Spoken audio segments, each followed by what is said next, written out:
Welcome to the Slop Farm. Enjoy the video. In this video, I will show how to make fried rice without a wok.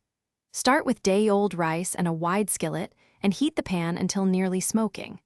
Add oil, aromatics, and proteins in stages, pushing ingredients aside to scramble eggs in the pan. Finish with soy, sesame oil, and a splash of rice vinegar, tossing quickly for even coating and a light, savory finish to serve hot. Gather items before you begin. 2 cups cold rice, 1 tablespoon sesame oil, 2 tablespoons soy sauce, 3 beaten eggs, and diced veggies. Heat a wide skillet over high heat and add oil, then aromatics like garlic and scallions. Cook proteins first, then sear veggies briefly.